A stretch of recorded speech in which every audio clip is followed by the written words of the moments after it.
You're listening to the Knives Templars.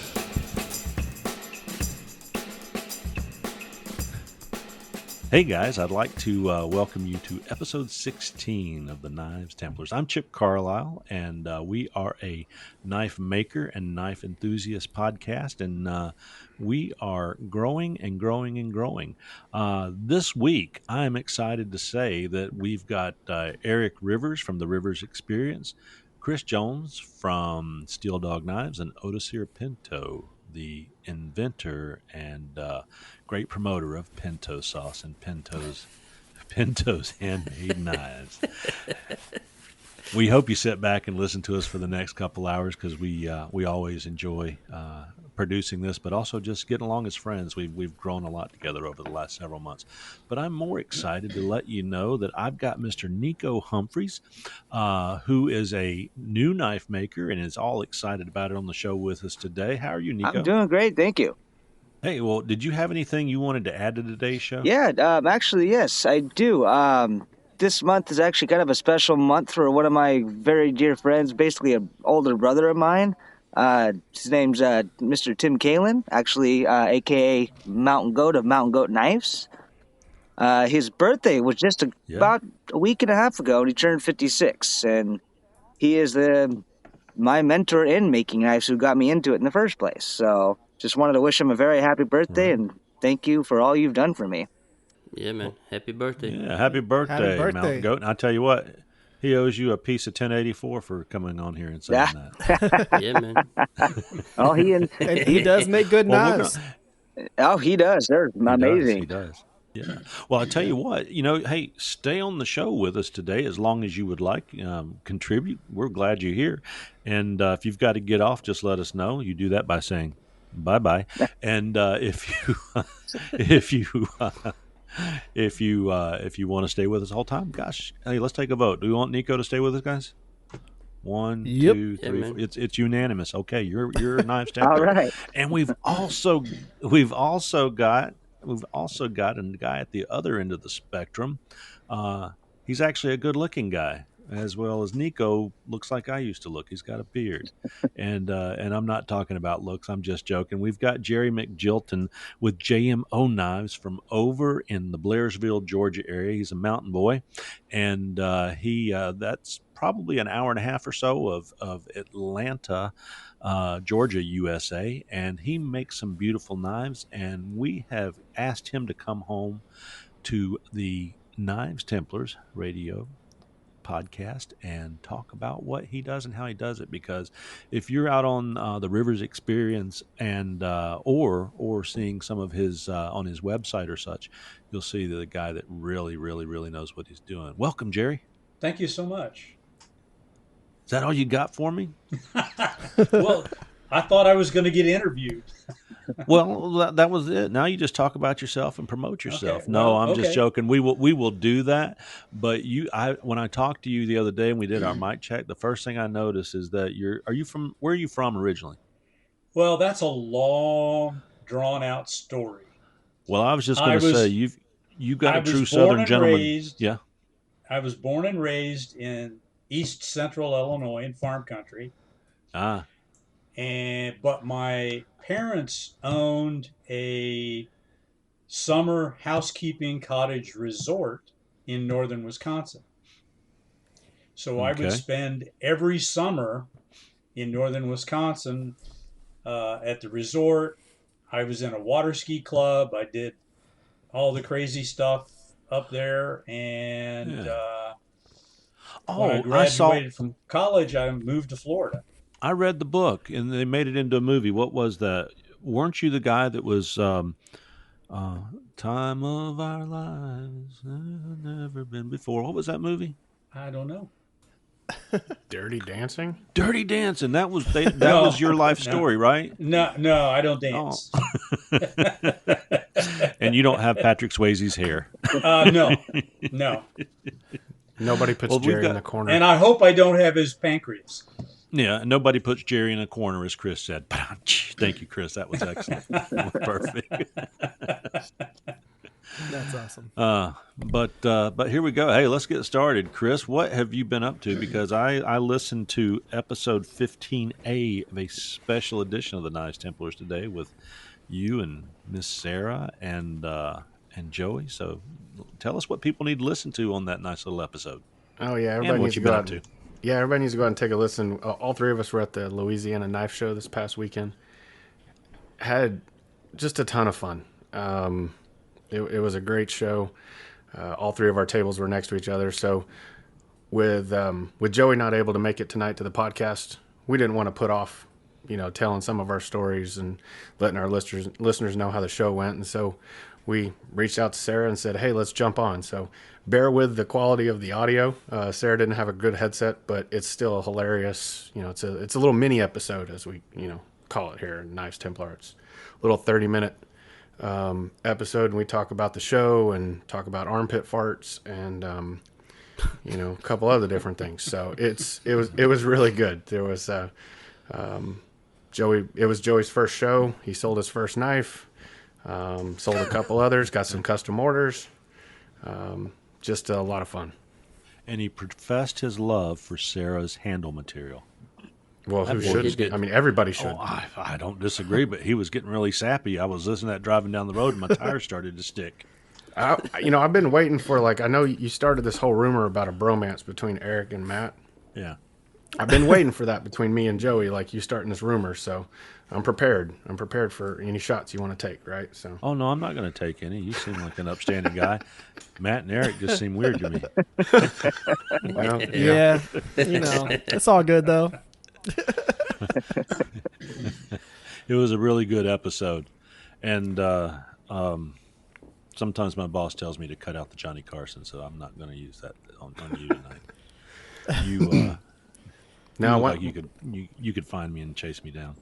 One thing I'll say is that Joey's work, I mean, it looks good, guys, on Facebook, right? And we see it, but in person, I mean, his work, I can't believe he ever had a doubt as to whether or not he actually belonged in the community and going to shows. His stuff is amazing. His leather work is next level. Yeah, I'm jealous. If I can achieve that level of leather work at some point in my knife making career, I'd be happy. Just you didn't know stunning that stuff. He buys his leather work already done. He buys it from knife-leather.com from a guy named Oleg over in Russia. Yeah, right. His dirty little secret. His dirty little secret.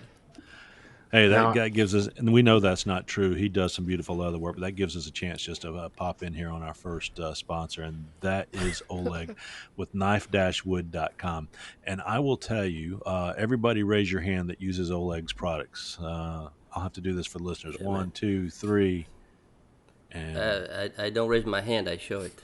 there you go. Look at that. That's beautiful. Thanks. The listeners love that. And for you guys out there, as we've always said, we get to see each other during this.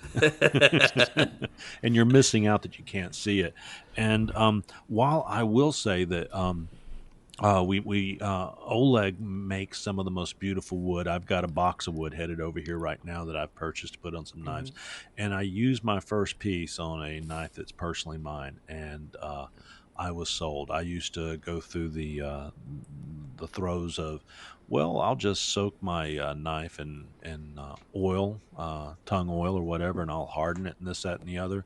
And occasionally, I'd get that piece of wood that would rise up, or either my spine would rise up a little bit out of my handle, and it's just part of old knife making. But I will tell you now, with the technology and stuff that's out there, we don't necessarily have to do that. He is a great stabilizer of wood and wood products. I noticed he's also put out a new box today to be able to display and sell knives in.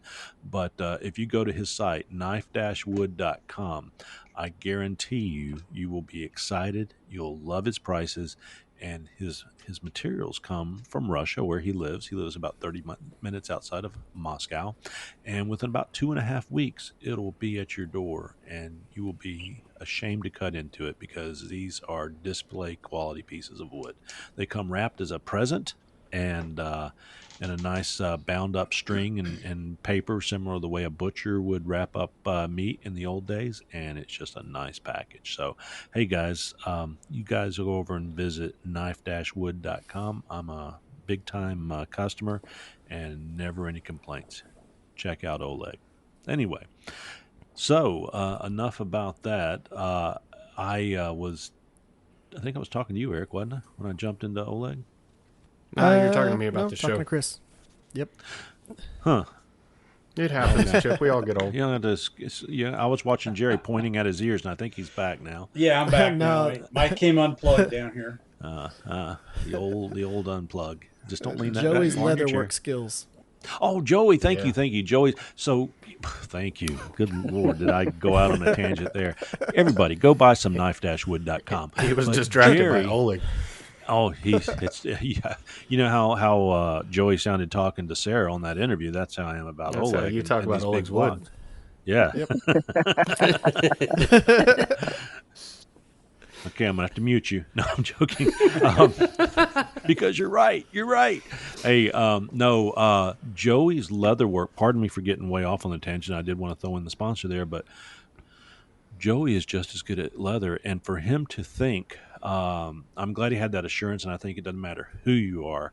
It takes that first person to buy your knife or be amongst your peers when it happens, or which I haven't experienced. So I can only imagine, but to be amongst your peers and them, really liking your stuff. So you got to see that firsthand with him this weekend, and I know he deserved every bit of it because we all know he makes gorgeous, gorgeous knives and leatherwork. I did. So I've actually commissioned him to help me design. I came up with that little new bird and trout knife, and so funny story. I didn't tell this on the other podcast. So there was a customer that came up, and he really liked two of the ones that I had, but both of them one of them had a Scout Carry Kydex sheath, and the other one had a Scout Carry leather sheath. And he said he's not a fan of Scout Carry. He wanted something a little bit different. And he actually likes the kind that go in your pocket with a clip, right? So the little rectangular ones. And these are small enough knives that they work. And he said, you know what? I've got a couple out in my truck. Let me go see if, this might work with one of those. And I had also gone over to Joey and said, when he brought it back, I was like, hey, Joey, the guy likes a thing like this. Could I, maybe commission you to make one for him? He's local here. I'll sell him that. I'll pay you for the sheath, and we'll work it all out. So the guy, he was putting the knife in one of the sheaths, and it had already been stretched out. And I was like, well, here, let me try it with the other one. And I took that knife. It was my little Damascus bird and trout, and I slid it in. And this was a cheap Chinese-made sheath with no welt. And the knife slid right out the end and stabbed me right in the hand. And I just started bleeding everywhere. It's like a good quarter of an inch into my hand. I ended up losing the sale because I think the guy was like, okay, this guy didn't know what that, he's like, he It's a stabbed used himself knife with a knife. now. I don't want it. And he's like, yeah, This it's is covered in the his second blood. time Like, you've done this. You've been in the hospital for this. Second before. time I've stabbed myself in the hand, but this time it was because of a crappy sheath that had no welt. But I liked the idea of the sheath, and so I've actually talked to Joey. He's coming up with a couple of designs, one for like a pancake style and one for the other one, and so I may end up commissioning some sheaths from him because I'm telling you, his stuff, it's stunning. Just really, really good. And I know he uses Herman oak leather, and I'm sure that helps for some of it, but the fit and finish on the knives and the sheaths are really well done. Yeah, and I know if he was here talking about right now, he'd be extremely humble about the whole thing because of course he would. He's just that kind of guy, and he just speaks to who he is as a person. So great job. I'm glad he made that sale, and glad I hear you guys are heading up to Conroe. Conroe. So yeah, Conroe's about an hour north of Houston, and it's where I did my first show, and I've encouraged him to come out and do it. Sarah's going to be there, and so hopefully he'll set up a table, and that's the one where Doug Markita is going to be there. So I just want to grab a picture with Doug and have him look at one of my knives and say, yeah, that will kill. But no, it's a fun show. It's at a brewery, so he's like, there were a couple people there in Louisiana. They're like, ooh, at a brewery, I don't know about that. Like, they're like, I might have too many drinks. And I was like, yes, but your customers also have too many drinks, and they make impulse buys. Yeah. So And your credit card processor likely works at the brewery where a lot of shows it jacked up. It loosens up their wallet a little bit. So Yeah. How's your son doing? Accepted to college, I see. he did. He that got correct? accepted to Texas Tech. So he's going to follow in mom and dad's footsteps. So he's really congratulations. excited. It's the only school he applied to. So, but he did get accepted. So He knew where he was wanting to go. That's excellent. Now, is that near you guys? it's about 9 hours away, still in Texas. So Oh, okay. I mean, Where like is I it? could live. It's where- way out where. So if you go where Eric is, right, and then you go like another 3.5 hours west or so, 2.5 hours west. So it's right there where the Red River on the bottom of Oklahoma. If you were to just draw a straight line across to New Mexico, it's right about there. Do they have Bigfoots out there? Good. No. That's what I like to hear. Desert like to hear. Bigfoots. I don't It's think so. okay. Yeah. They just have less hair. Otis Sear, what's going on in Laurel, Michigan, Laurel, Maryland? It says your actual recording is higher quality. I don't know what that means, so you just let her rip. Watching your screen here. Well, nothing much. Same old, just failing cars and trying to work on knives, and that's it. Yeah. Other than that, I mean, my son got his swearing into the flag yesterday. He's gonna be going to Fort Benning in Georgia for his basic, and after that, I think he's gonna go to tank school, and he's on his way to do what he wants. Now, will he go up to North Carolina for tank school? I don't know. I think he said it's gonna be most of it's gonna be in Georgia. I know when I lived in North Carolina, I had a friend whose father was an officer in the military, and we would go out to the base, and he would say he'd take me out places, and you drive down the road, and you had to be careful because tanks would come shooting across the road. And there was a big tank battalion there, or tank training or something. I just remember seeing tanks shoot across the road, and you couldn't actually drive down when they were live, but it was kind of interesting. I wouldn't want to get whacked by one of those. No, they're pretty heavy and surprisingly fast. So is there any possibility, number one, that he's going to be sending you some tank steel to pound into some knives? I already told him, when you're there and when you come home for leave, you're going to have to start stealing, not stealing, but, borrowing some stuff from the base and bringing it in, They've got to do PMs on that, and certain things have to come on, but that have to be high carbon steel. Hey, well, I mean, you can always use for some fittings, a guard, a pommel, No. Okay, so Chip, you're going to absolutely love this. The steel that Trolsky's using for his knife in the fantasy build. I saw. Go ahead and tell everybody. Is a tank barrel. Yeah, so he's using a tank barrel for the steel for his fantasy build. For one of his builds. Did he say how he got it? No, but I mean, I'm sure he didn't get it with the current events overseas right now. I mean, though you probably could find a lot of steel over in Ukraine, but he's in Poland. Yeah, but with his following, he probably has people probably send him so many random things for him to try and make knives out of. I get stuff all the time, just random. Yes. I've got like 500 files to make knives out of, files and farrier's rasps, because you make one viral video about making a file knife and everybody wants to send you all their files. So I've got all those. So I could imagine somebody probably either just gave it to him, or, from all the different stuff that happened over there a long time ago, it's probably not that hard to find a tank barrel.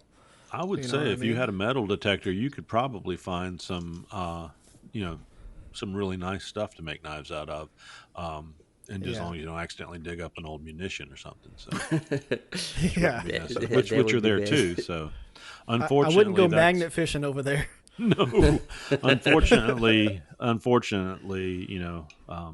places where there's been death and destruction like that, but it opens up opportunities, I guess, to be able to express those things through art, and it has a historical reference in that. I bet that guy over there in Texas right now is going, damn. Wonder if I can get some of that tank steel. These days, there's a lot of makers here in Texas that are getting steel from the battleship Texas. Right. So the battleship Texas was one of the only ships that was in both World War I and World War II, and it was stationed here, just in just east of Houston, and they've moved it now to Galveston, and they're doing a big restoration on it.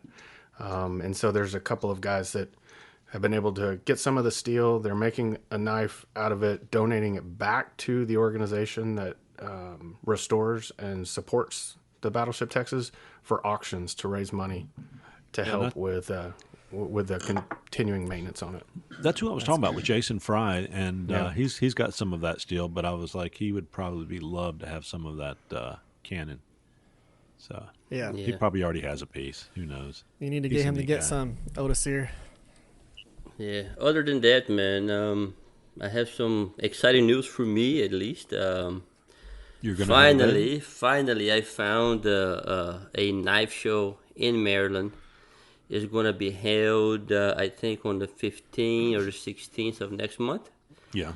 It's going to be taking place at the Bill Moran Museum. It's close to Frederick, about an hour and a half maybe from here, from my house. Yeah, I know where Frederick's at. And I'm going to be showing up, say hello, and see what's going on. Yeah, but those Comic-Con knives over at that show are not going to be like your knives, though. Those are plastic and foam. Yeah, well, mine are real. So just don't. When somebody comes up and says, "Hey, do you want to LARP?" Don't LARP with them with one of your knives. No, you're gonna lose a 15-inch bowie. Well, actually, I versus kind a full noodle. Yeah, I scaled my knife size down a little bit from 15 to just 10. It's a good overall size. So is this a Maryland guild, or is it just a knife show that they're putting together? Or I believe they have some sort of a guild association or something. I will find more information when I make it there. I went to a gun show with my son 2 weeks ago, and then at the show there was a guy right in front of it forging. And then I get to talking to him. He said, "Oh, there will be a knife show here in a few weeks," and he gave me the information.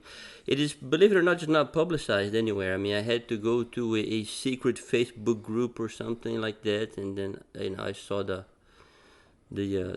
post for it. And well, you better be careful, because it might be one of those groups that if you find out about the secret group, they have to kill you.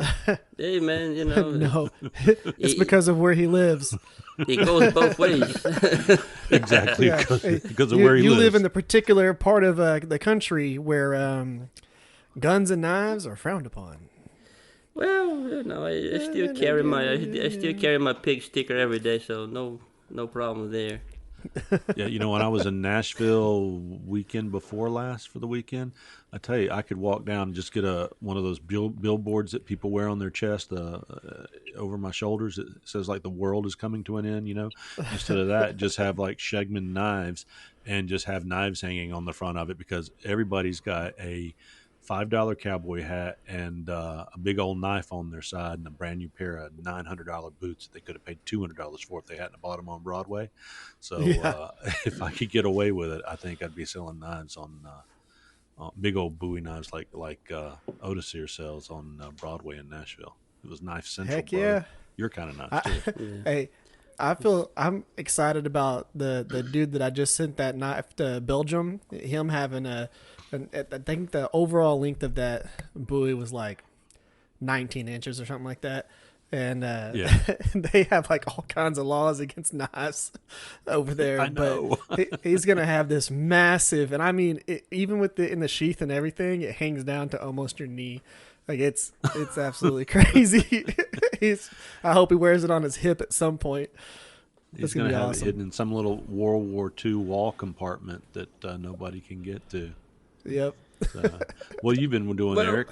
Oh, go ahead. I'm so sorry. Well, Maryland, when it comes to knives and things, okay? I mean, you do get to carry a knife, but it has to be what they call an open carry. Yeah. Right? So it cannot be, I have an 8-inch blade and then it's stuck under my shirt. Okay, if you do decide to carry a knife, it has to be exposed somewhat. I have a cop friend of mine. He came to the shop one day and we were talking, and he said he spotted this guy walking down the street, and he had a machete tucked in his pants. So he arrested the guy, and when they went to court, the judge said, "Okay, how do you know that the guy had a machete?" "Oh, I could see a little piece of it." He said, "Okay, then it wasn't concealed because you could see it, right?" Case dismissed. Case thrown out. Wow. So go figure, right? Yeah, we have open carry here in Alabama. It's just like if you're driving down the road in your truck and you're drinking a beer, it has to be up to your lips where they can see it. There you go. Welcome to Alabama. I'll tell you right now, Louisiana has some laws like that. You can take a beer, you can get a beer at a bar, open container, beer at the bar, get in your truck, drive home with that beer, swap out, get a new beer, go back to the bar, all open container the whole entire time. It is crazy. Absolutely lawless nation over there. I think that sounds like, what was that movie? It's Patrick Swayze night, Roadhouse. Roadhouse. That was in Missouri. Still, Roadhouse. Okay, Chris, what do you remember from Roadhouse? What do you any one-liners or anything? No, man, not off the top of my head. Right. I did hear that they're thinking about remaking it, though. They better not. It will never be as good as the original. Why did they do that? Yeah. Just watch the original one. Nobody's seen it. They could just re-release it. They get Johnny Knoxville and The Rock, and they ruined a good movie, and they'll probably get Johnny Knoxville and The Rock to do Roadhouse. Well, they're talking about redoing Short Circuit too. Yeah, let's sleep in Dog's Line, man. Leave it alone. Yeah, don't ruin it. Just tell people, switch them to put that movie on the big screen, how it was, and call it good. Everybody will have fun. But I figured I heard they were going to redo Alien as well. Zac Efron's going to be playing the part of the lady that was in the first one. It's going to be a musical. I knew that. Sigourney Weaver. I knew Otis here would be tickled to hear that. Isn't that your favorite movie? Yeah, one of them. Yeah, right there. Zac Efron. I'll send you some posters of him. No. Switching gears here a little bit. I saw that you were going to quench another blade on pinto sauce today. How'd it go? Yeah, during the week. I mean, how'd it go? You talking about me? Yeah. Are you talking to me? Yeah. Me?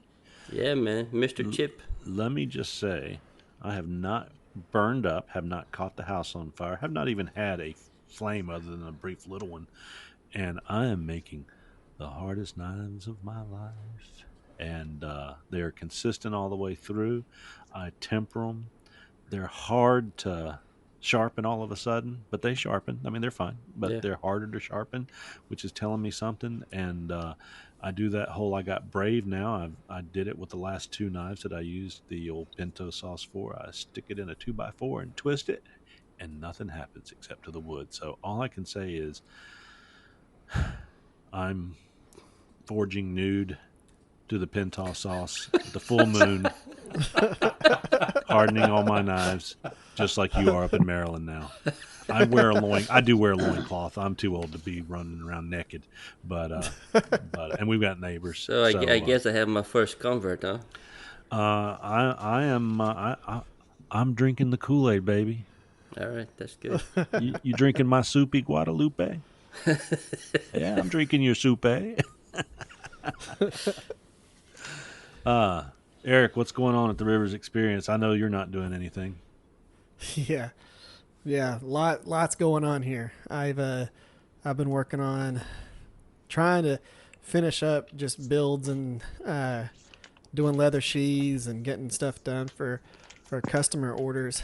And I've had the last few people that have bought knives off the website request leather sheaths, so I've just been making leather sheaths for different builds lately. And I'll tell you this, I enjoy doing leather work way more than I thought I was going to like it. Like, I like doing Kydex because I can do all kinds of different stuff with Kydex and do all the different layers, and you can make sections for clips and all kinds of stuff. But whenever you make a good leather sheath, like, it is just very, very, very satisfying. And it's there's way less dust because whenever you're profiling Kydex and doing all that stuff, you're getting dust everywhere. If you're cutting it out on a portaband saw, if you're doing any of those things, but with leather, it's nice, neat, simple, and I love the way it feels. And I just got into doing some of the tooling, and except for the poke fingers from your edge tools sliding and hitting your finger, or I haven't been hit with a needle yet, but it seems like when I'm always trimming the edge or something, I'll take that little tool and right into the end of my finger. Yeah,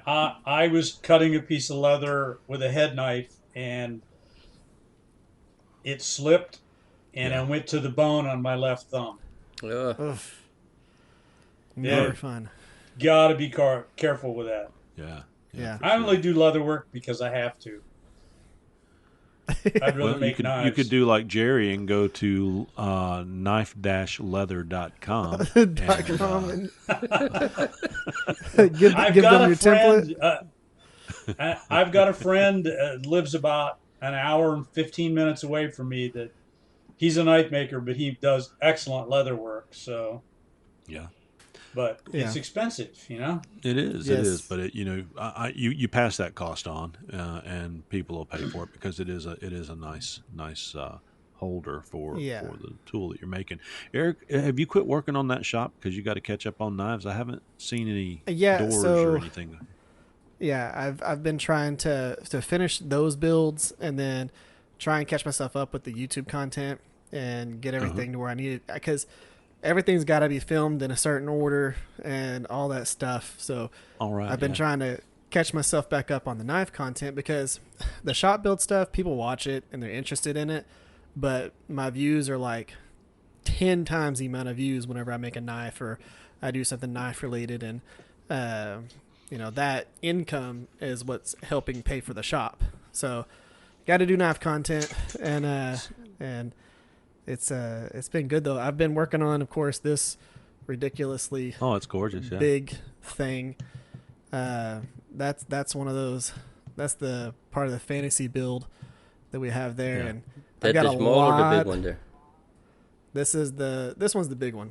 That's the big one. Actually, it looks so much smaller. It looks very small. It looks smaller than. Yeah, this is okay.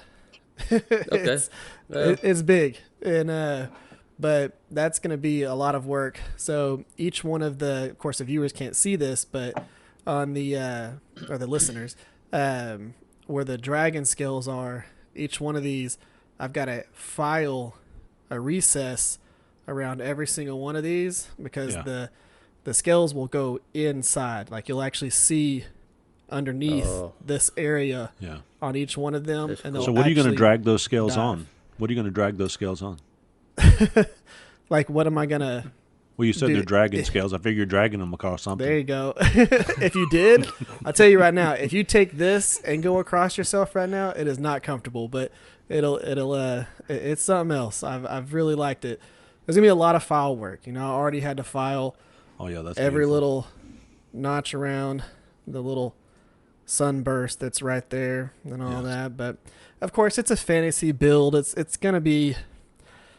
This is absolutely not a knife that someone would... Well, I don't know. Somebody might carry it, but it's not a knife that I think anybody would carry. It's really... It's what everyday appreciate... What do you call an EDA? Everyday appreciate knife? Everyday admirer. Everyday admirer, an EDA. I learned that this week listening to the Knives Templar podcast. I want to know... So when is your episode of Shark Tank going to be recorded? Yeah. That would actually be pretty cool. No. I thought you were doing you were going to go on there and try to get them to give like $100,000, which would be like $1 million value to your company, something like that, for the Rivers Belly Vice. Yeah, the Belly Vice. Hey, I'll tell you right now, that is very helpful. Anytime that you can hold anything up with your third hand being your belly, it's beneficial. And I put up almost all the siding on that shop using my belly, and then holding the screw and the drill with with my hands. See, on your videos, you should have been, I put it on my belly. But anyway, I got something to show you guys. The listeners can't see this, but watch this, guys. Look at that.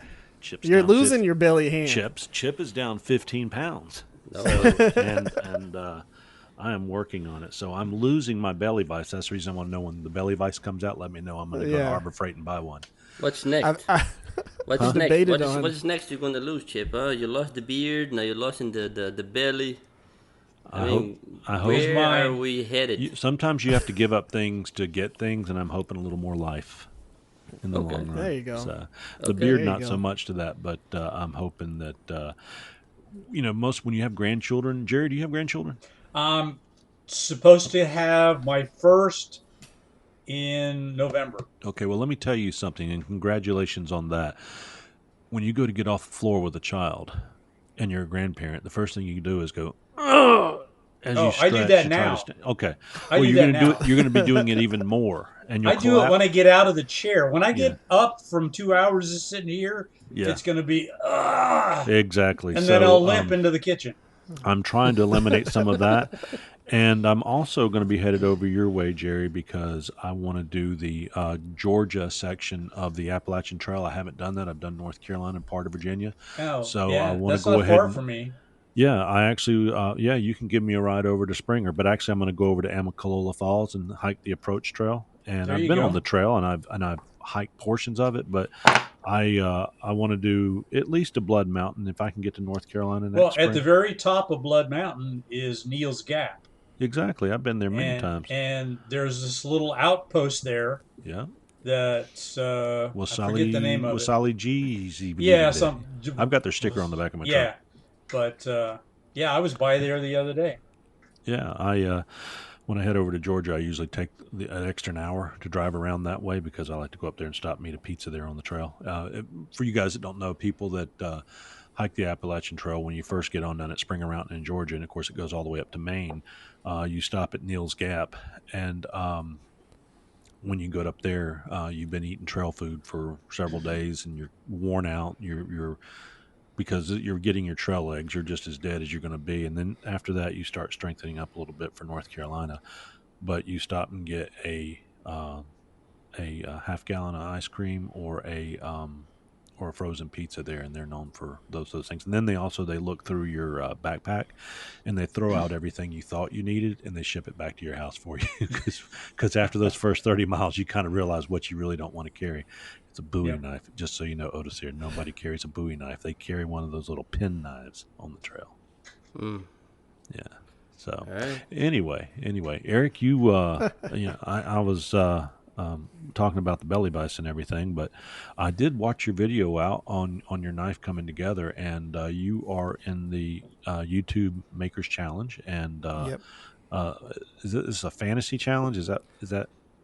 Yeah, that's what we're doing this go around, is the fantasy build off, and we're all making different versions of fantasy weapons, whether it be, knives, swords, tomahawks, spears, pretty much anything. Yeah. A lot of people are doing stuff that's gaming related or movie related, or just kind of creating all kinds of stuff. The styles of Damascus that y'all are going to see in this particular challenge are going to blow y'all's minds. Now, of course, I'm doing a monosteel because mine's the primary work for mine is all the file work and everything that's going to go into it to make it look how it's supposed to look. And I'm doing a bone handle with the sinew stuff and all kinds of different things that people are going to see. But the people who are doing Damascus, just absolutely mind-boggling, some of the stuff that they're doing. Let me ask you this: are you going to be?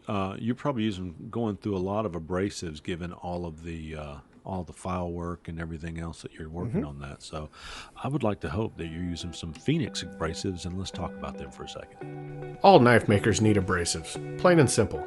Here at Knives Templars, we're proud to partner with Phoenix Abrasives.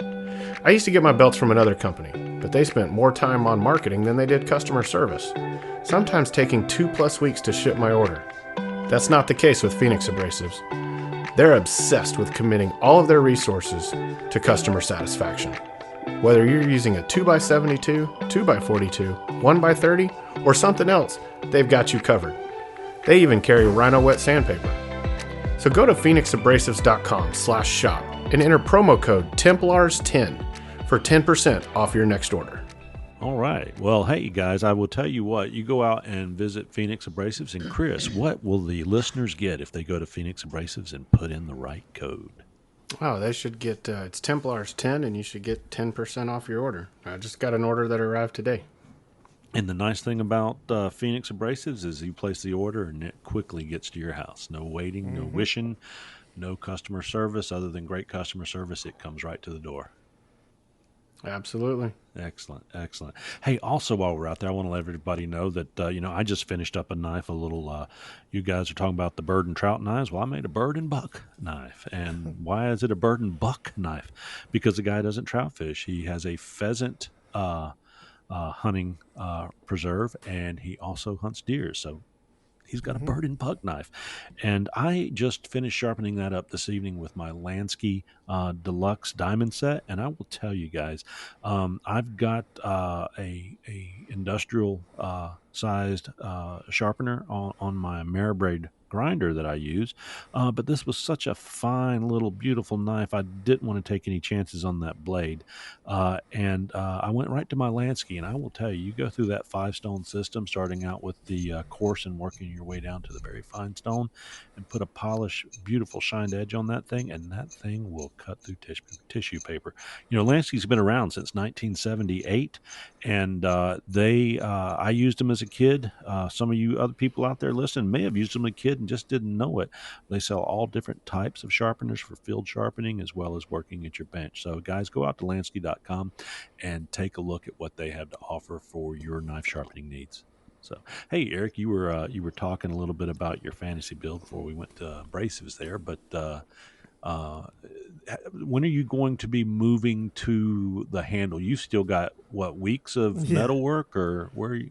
Yeah, I still have at least probably 2.5 weeks of. Now, of course, we're releasing these videos in October, so the bulk of the next 2.5 weeks is going to be just file work, needle files, and all the little bitty files, messing with so many of these little machinist style files that are super small. I'll be using those to do a lot of the work on it, and then a lot of sandpaper, it's going to be ridiculous, but it's going to give me the look that I was going for, and I'm going to do something that nobody else is doing in the challenge, which is the goal. But when it comes to this, it's just, I'm going to focus on it solely once I finish the next 2 EDC camp knives. They're going to be the videos that I release next week. I'm going to finish those. I'm going to torture test one of them and put it through all kinds of crap that people have been asking me to do for a while. And then that's the one that has the crack in it. I'm going to torture test it, and I'm going to actually try and chop concrete with it. Like the people have asked. Oh my. Yeah, so we'll see how it goes. And haven't you broken enough concrete this summer? Right? We'll see how it goes. Now, when it does come to the shop, the next step that I'm going to be doing is hanging the doors. So it's going to be putting the doors up, and then I've got to start pulling trim off of my 12x12, and then go ahead and paint it all, both the 2 shops together, paint them all one color, and then I'm going to trim everything and finish painting. So it's the next video that releases on the shop will be about the doors, because one door is just a steel storm door, but I'm building the jamb, and I'm going to show people how to build the jamb and how to properly go through and recess your hinges and do stuff like that.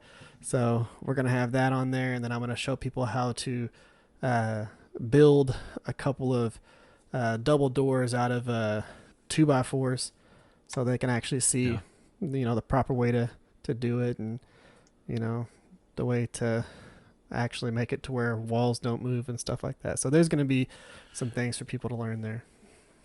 Do you think that this building that you've done, which is beautiful, do you think it could stand up to Patrick Swayze kicking it like he did in that movie Red Dawn or whatever it was? You better believe it. It would hurt his whole entire leg. Yeah. Yeah. Patrick Swayze night at the Knives Templars. Hey, listen, where can people see your videos? So the Rivers Experience, you've got that on pretty much everything. It's Rivers Experience on YouTube, the website's riversexperience.com, and then of course the TRE Facebook page that everybody is a part of. So y'all go out there and take a look at that. And Eric, where would you like for us to go right now? Let's go to advertisement for the Rivers Experience. Yeah, right? Hey guys, what was your source of inspiration when you first decided to make knives? You know, many go to the books and also some go to the web, but many also head to YouTube for videos. Well, you know, we are fortunate enough to have Eric Rivers from the Rivers Experience as a co-host on the Knives Templars. But you know what? He's also a sponsor. And I tell you, 27,000 followers can't be wrong in following his skilled and educational regular videos that teach the fine arts of making beautiful knives. I know because I'm a subscriber to his channel and I learned at my pace and without making those mistakes by walking in the dark regarding knife making. Be sure and check out his channel, The Rivers Experience, on YouTube or his website at theriversexperience.com. And now back to our show.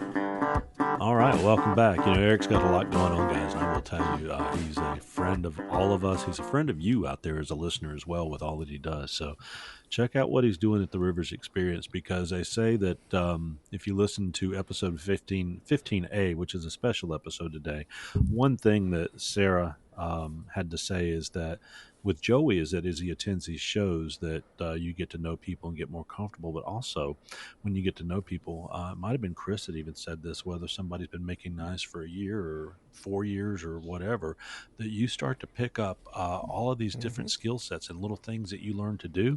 And Eric does that for you without having to go anywhere. And he is actually a friend. I tell you what, if you're putting any questions or anything out there, he's quick to answer and love your remarks. So when you put them on there, he's always throwing hearts. He's a good guy. So you guys go see the Rivers Experience. Guys, I what have I been doing is just making knives and getting back into it. You know, you go through those little lulls where you don't do very much, and then you get back into it again, and I'm all excited and making knives. I'll tell you, a little bit of that was getting comfortable with the pinto sauce, and it was just, you know, when you do something and there's a change and a difference, and I realized that when I go to hit these files with knives anymore, what I thought was a hard knife before, and those knives were all hard, they were harder than most knives, but when you find something like that, you get inspired and just want to make more. And interestingly enough, I am again, I think 16 or 17 knives deep that I've got to make. And 3 of them are fleshers. So the fleshers did not escape me. I'll be making 3 of those for a few people here in the next couple of months. But the most exciting thing I'm getting ready to do is, I call them tuna cleavers. But have you seen some of these Asian knives that they use to cut up tuna? Some are very long samurai sword looking ones, and then one just kind of looks like a frying pan. You probably can cook an egg on it. Yeah. A big, oversized, over-rounded half moon type thing. So I've ordered some 8670 and 1/4 inch, because I'm going to beat it down on my Majestic Forge, and then I'm going to try and make it as authentic as I possibly can. You know, using my equipment, because I've watched a lot of very talented Japanese blacksmiths and bladesmiths making these. But I am going to put some of Oleg's wood on it, because the guys that are buying these are big tuna fishermen on the East Coast, and I'm getting some wood from Oleg that's going to have some of the colors of the fish that they'll be fishing for. The good news is that Patrick Swayze could not stand up to one of these tuna cleavers. It's one heck of a knife. I don't even know if I'll be able to pick them up. The other thing is, if I get through this, I will be the Tuna King knife of the Southeast, or maybe in the United States, because I don't know anybody else making them. Most of them come out of Taiwan. So if nobody else is doing it and you're making them, that makes you the king. So I'm working on king status. Now you say you're guys don't have to. You say you're going traditional. You're going to do a traditional Japanese wa style handle? No. Well, no. That's when I say traditional, it's going to be the pounding it out and pounding out the taper on the knife. But I'm going to do a full tang knife, and that's where I'm going to use that Oleg wood and kind of put my spin on it, and because they typically use a very basic knife handle that's just either got some rings ground into it all the way around, kind of or they just use a piece of wood that they heat that tang up, that hidden tang, and then they put it back down on there and they settle it in from the videos I've seen. And then they'll get the tip very hot and they'll bend it over on the backside. So I guess that's more of a traditional way. But I'm going to kind of put my spin on it, which will probably make me the knife king of the world because everyone will want one with a pretty handle. Knife king of the world. You guys don't have to use any formal titles with me. You guys can just call me Dippity Doodah. So I'm good with that. Anyway, Eric just popped off. I think he's going to watch some YouTube videos on how to make knife cleavers because he says the challenge is on. So he'll be back with it in just a second. Hey, listen, guys, I'm going to be using that Majestic Forge to beat out those tuna cleavers. So let's take a second to listen to what Majestic has to offer. Majestic Forge is owned and operated by Brian and Kayla Horn in Rushville, Ohio. With many years of experience manufacturing 2 to 5 burner gas forges, Majestic Forge is your #1 source for blacksmith forges, farrier forges, and specialty forges. They are dedicated to creating top-of-the-line forges at a price you can afford.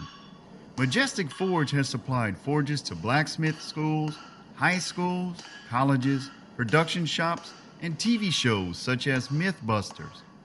And Majestic Forge is the forge of choice for televisions forged in fire.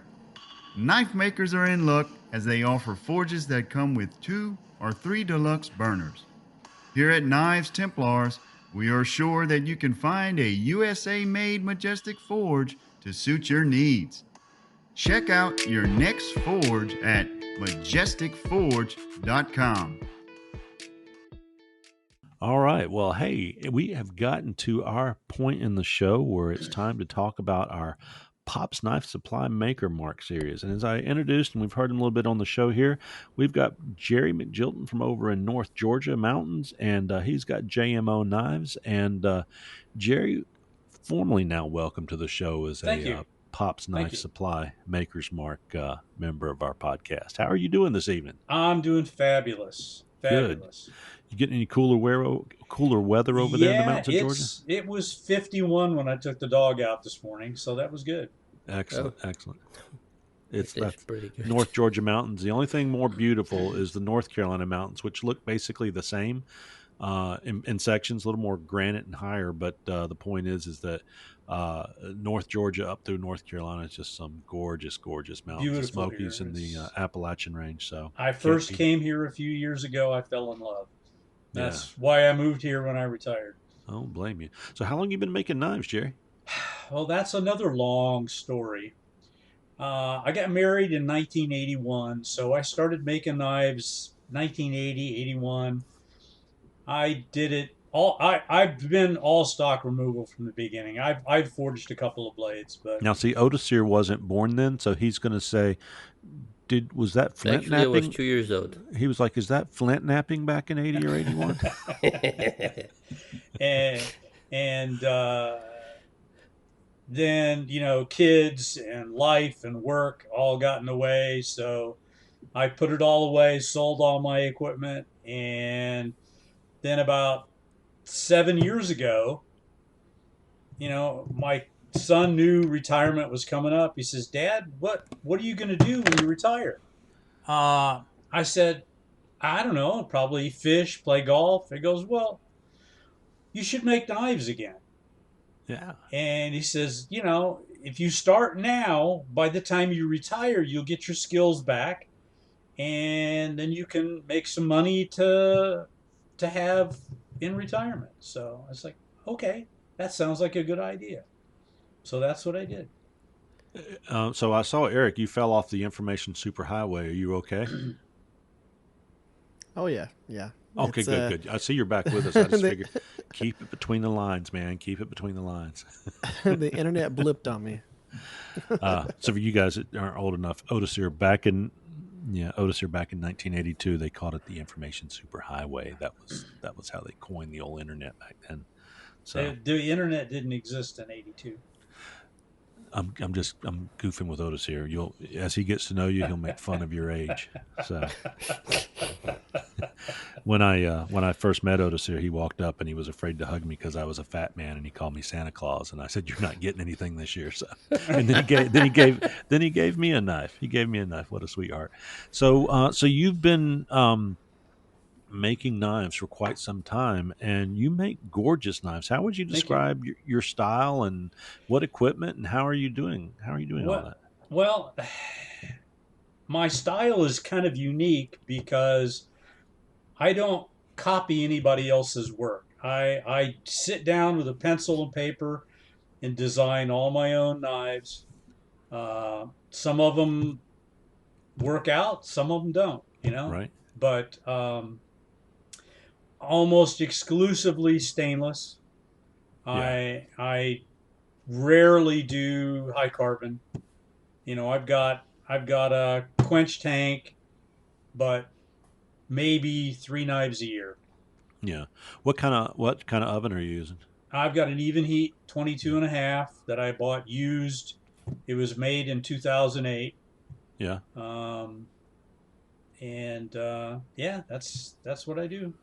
So, you make some nice shiny knives. You must like to sand metal.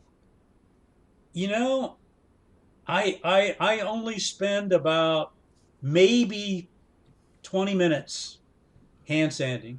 Really? Yeah, I do it all on the grinder. Yeah. I know. I was looking at your knives, and so Otis here, he likes to kind of look as we're talking. What is your website for everybody out there? JaimoKnives.com. That's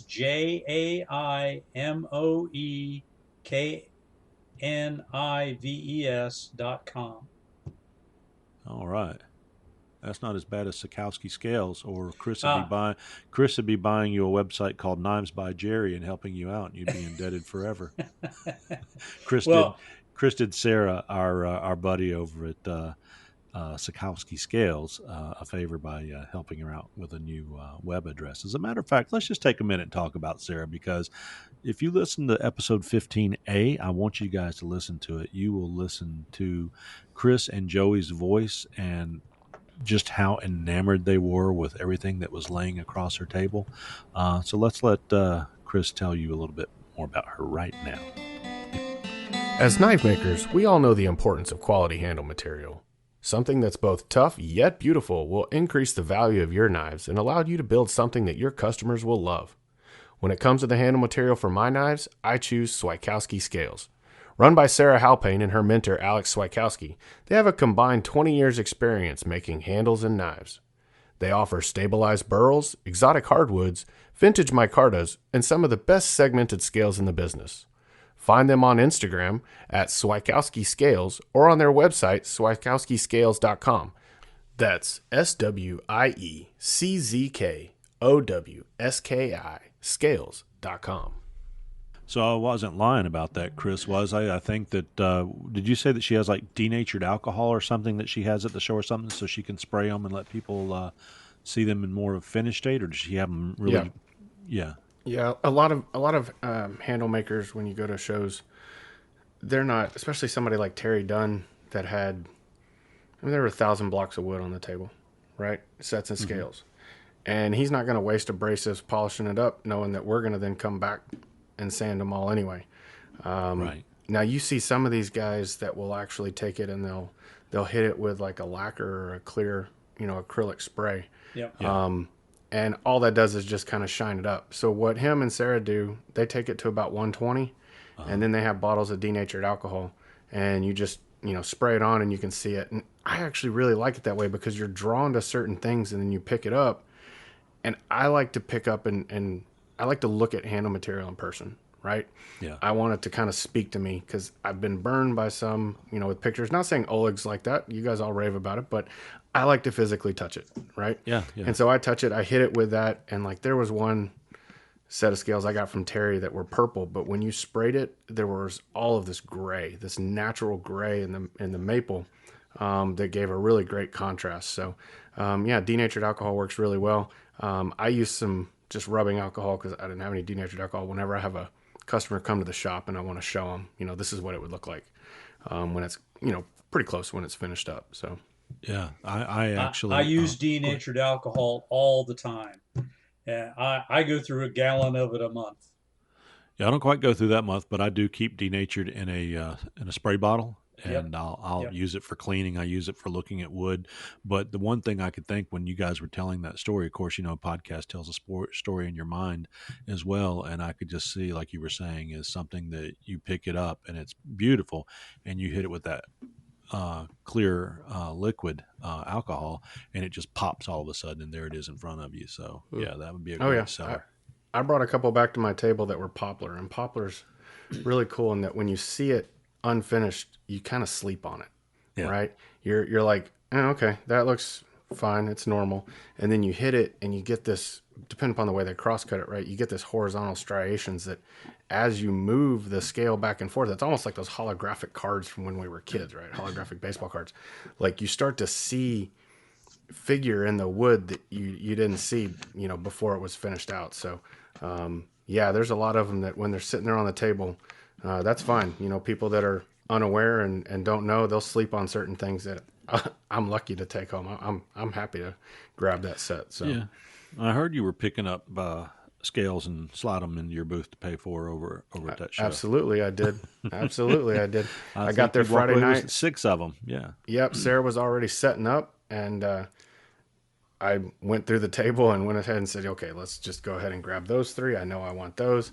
And then came back the next morning, grabbed a couple more. And like you said, I was sitting there helping her talk to a customer, and I just grabbed a set and just basically reached and just put it in my pocket. Yeah. And and then just whispered to her, like, I'll take care of that later. And so then we settled up when the whole show was over. Yeah, it was, and part of it's also depend upon, when we, it's when you're, how many knives I sell that day, right? I may go home with 2 Right. sets of scales. I may go home with 6 if you have a good day. Yeah. Well, I tell you, Jerry, where do you've got some beautiful knife scales handles on your knives. Where do you acquire I most of your get stuff?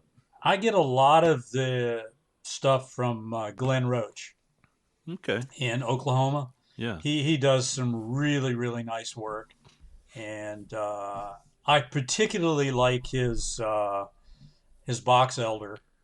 Uh-huh. He does some really cool things with like triple dyeing, some box elder burl, and it just I reserve those for my fillet knives because I just think they look super cool on that. Yeah. With a lot of blues and greens and reds and browns that all mixed together.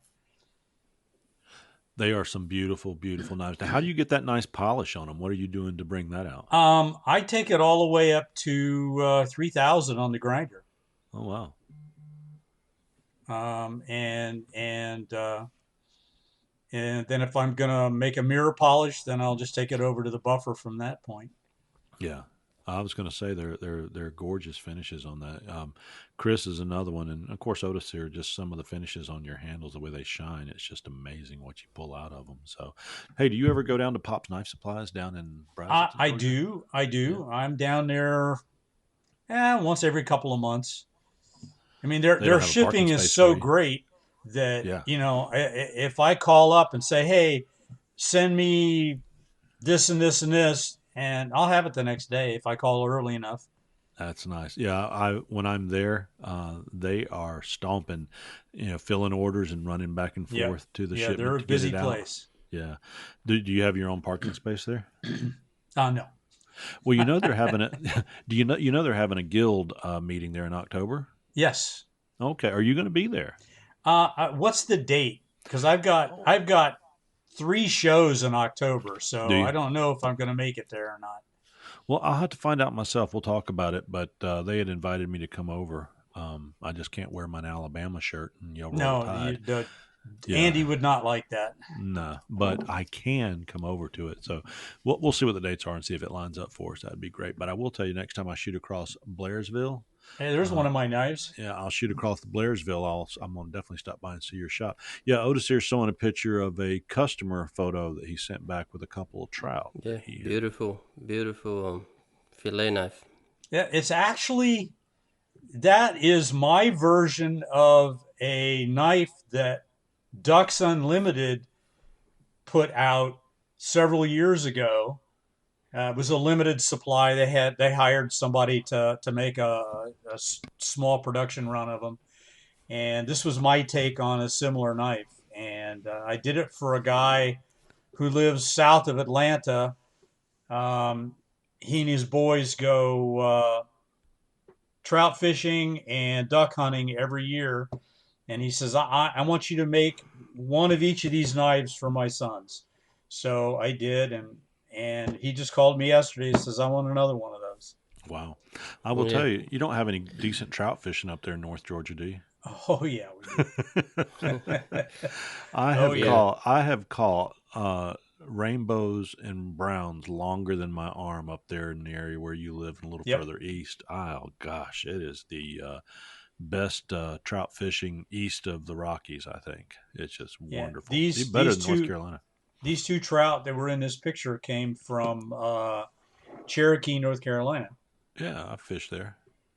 Yeah, I'm fortunate enough Yeah. when I travel through there, I will stop out and rather than go off down one of the wooded trails or whether I'm usually traveling and taking a lunch hour, I will jump out, grab some waders, jump in the river for an hour, and head back on down the road. So yeah, I love to fish there in Cherokee. Yeah, man, I'm going through your Facebook page here, and I see a lot of beautiful knives, man. Thank you. It's everybody should take a look at it, man. They're nice and pretty, well proportioned, shiny handles. They all look The finished flawless. work on the blades is gorgeous. Yep, Yeah, yep, yep, yeah. They're nice, and this fillet knife that you're making, they're really pretty. I'm looking at one right now with the kind of a greenish and purple yeah, handle. yeah. That's one of Glenn Roach's. That's a really beautiful knife. How thick the stock on that thing? I start off with 114 thou with the mill scale on it, Okay, and then I break all the mill scale off, and then I heat treat it. All the grinding is done post heat treat, post heat treat. Yeah, I thought so. It has to be. and but before I grind the bevels in, I grind in a distal taper. Okay. Do you do that freehand or do you have Yep. like Everything I do, everything freehand. everything freehand? Okay. I just don't like jigs. Yeah, yeah, yeah. For the distal taper, I've seen some people use that what they call it, a surface grinder, where you would I have a adjust surface. the height and then you just Yeah, I have a surface grinder. I don't have a sine table for the magnetic chuck. Okay. So when I taper a tang or do a distal taper on my fillet knives, I do it all on the flat platen on my Northridge grinder. Okay. Yeah, yeah. It's pretty. I've got a Beautiful work. I've got a big magnet that's probably, I don't know, 7 inches long that I've got a wood handle on it, and I just clamp the blades onto that magnet and I go to town. Do you when you're doing your distal taper, do you use what's the grit that you prefer to go in there? Because when I do my distal taper on my knives, it's very pronounced because I really like a thick stock, unlike anything close to what you're using for your fillet knives. And I will usually hit with a 60 grit, so I can get the distal taper done quick enough, but it's not too destructive to the surface. I do 36 grit. 36. Oh wow! So you The hogging it out real quick, huh? Well, but it's all done after heat treat, so I can't just lean into it, you know. Uh, but I use the 36 grit. I'm a huge fan of the 3M 967F Cubitron 2 belts. And I'll get 10, because all my grinding, not just my fillet knives, all my grinding is done post heat treat. So Okay. And you said you use mostly stainless, and yeah, CPM any 154. particular what's the grade of stainless they're using? 154 ADCRB. CPM I mean, CPM 154.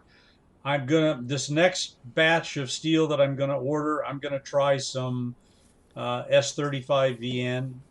I've heard really good things about it. I haven't tried the Magna Cut yet, but yeah, I like stainless blades because you don't have to worry about them rusting. Yeah, they do have that plus. Yeah, Yes, and you're not wrong about that. I've got a customer that lives not far from you. He lives in Lithonia. He's an engineer for NASA, Okay. and he's one of my best customers. He's bought in the last year. He's probably bought $2,500 worth of knives from me, Okay. Wow, Wow. that's good. and he will only buy stainless. Hey, I have a quick question. How far can Eric Rivers make it on an internet connection on the Knives Templars? Because his plane was flying so well tonight, and then he started crashing I'd the give internet. him about 90 seconds. I would say all the way to the scene of the internet crash. Welcome back, brother. Hey, just make sure all these connections download at the end of the show, so we'll have it. Yeah. So the He's gone he, again. he Going just again. and he just fell off again. Okay, so you can go to the Eric Rivers GoFundMe for decent internet in Wichita, and actually, what we're doing is buying internet service for Wichita Falls, Texas, not just for Eric. So, guys, go out there and contribute on GoFundMe for. And if any of our listeners have an in with Elon Musk, we could get that, Skynet stuff or whatever it is There that you go. Elon's wireless internet, and just Eric can, he can be the poster child for that. I don't know how he Yeah. ever actually uploads videos to YouTube.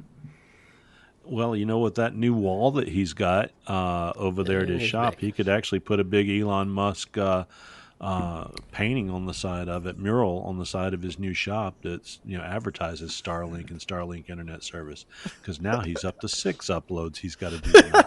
So as you were saying, Eric, oh, it's poof, you were gone again, and we just laughed at you. He said 90 seconds, and it was like 9 55 seconds.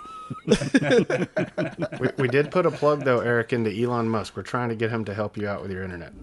That, and So- we've started a GoFundMe. We've started a GoFundMe for Wichita Falls internet service provider. So with mine, I don't even know if this is is this breaking up, or can you hear me clearly? Your video's a little broken, but you're clear. Yeah, just fine. Okay, so with my area, we always have these weird little segments of time where the internet's messing with us because, in my town, it could be 3-mile-per-hour wind, and then as soon as nighttime hits, we can have 45-mile-per-hour wind, 50-mile-per-hour wind, and right now we have a windstorm happening, and it is messing with everything right now. So if you go It's on time to go out there and start your forge and try and stamp some metal out with that forge in 40-mile-an-hour winds. Yeah, no, I've lit the forge when it's windy. Venturi burners do not like wind.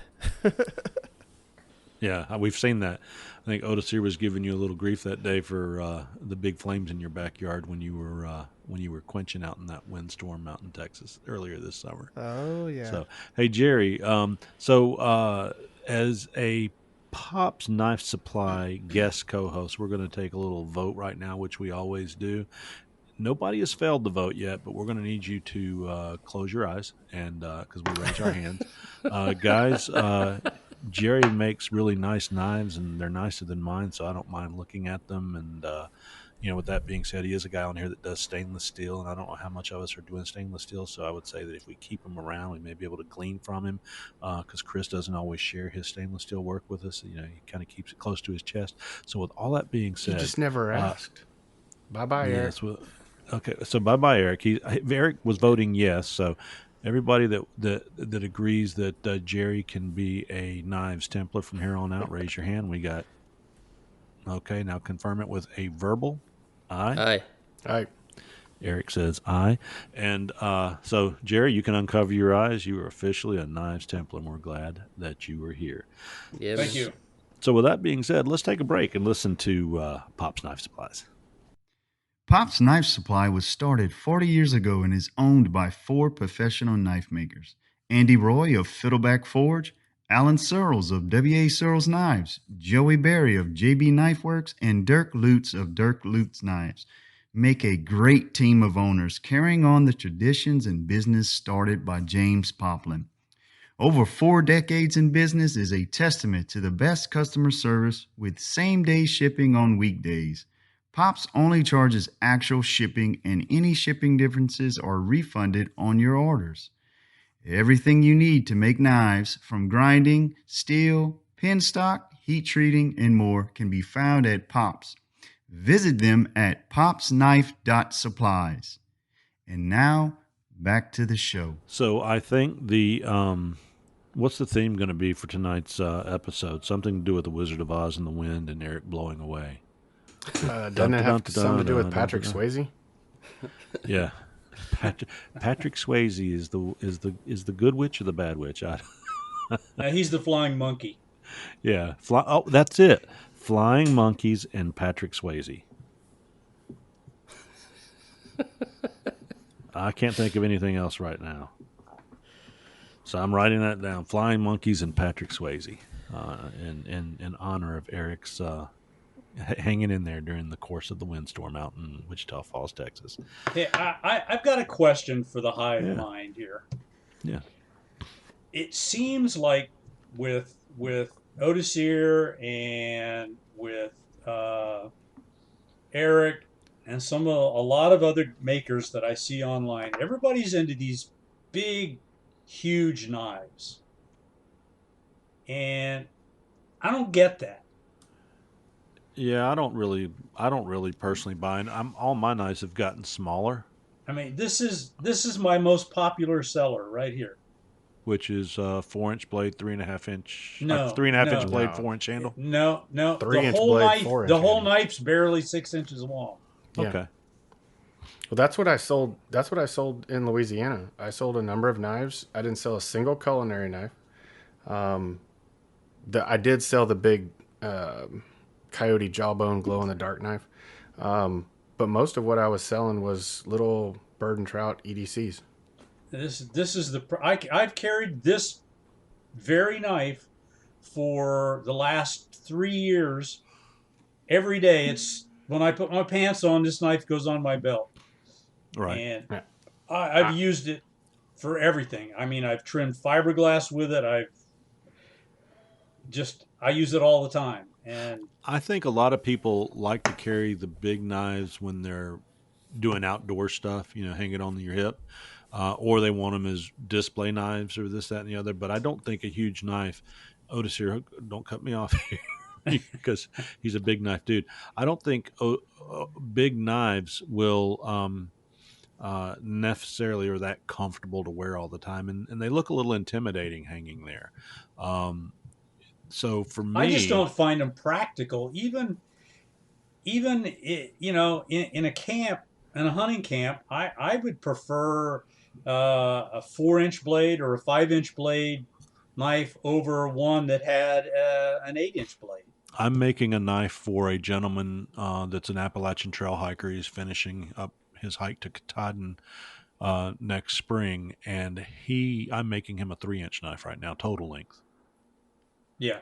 For his backpack, and just a simple little pocket sheath that he can just slide it into, just to protect the blade and the knife from coming loose. Yep. That he can slide down in his pack. I'm deciding whether I'm going to put a little clip on it or something so he can lock it to something in his pack or whatever. But for those type of things, that's all you need. And the knives I'm making right now are 6.5, 7 inches long, and I don't know. I just think that the big beautiful knives are like Ferraris. They catch your eye and they're beautiful, but practicality is we'll leave that up to Otis here to let us know about practicality. Otis here. Well, that's not a knife. This is a knife. Well, yeah. Well. So I grew up back in Brazil, and we were always camping and going out, and I had a different upbringing that a lot of people here in the U.S. have. Okay, and personal experience there. You either had a large knife or a machete or a little hatchet. Nobody actually uses any small knives or pocket knives or anything like this. Okay, and the the simple reason for me is this. Okay, with the let's say this knife that I just finished this week, I made it with a 7-inch blade. Okay, with this knife, I can do almost everything that I want to do. It may not be perfect. It may not do everything well, but I can do everything with this knife that a small knife can do. But if I have only a small knife, that small knife will not do everything that the big knife can do. Okay, so it's if I have to have only one knife, I will probably choose a 7, 8-inch blade over a 10-inch blade that I like to make, and I haven't made one in a while. Uh, and I will not choose this short one either. So it's a compromise. I don't know. I guess it's preference. A lot of people like Hondas, and a lot of people like Porsches. I mean, what are you gonna do, right? Taste. So I don't know, but for me, I can do everything with a large knife that a small knife can do, but I feel that a small knife cannot do everything that a large knife can do.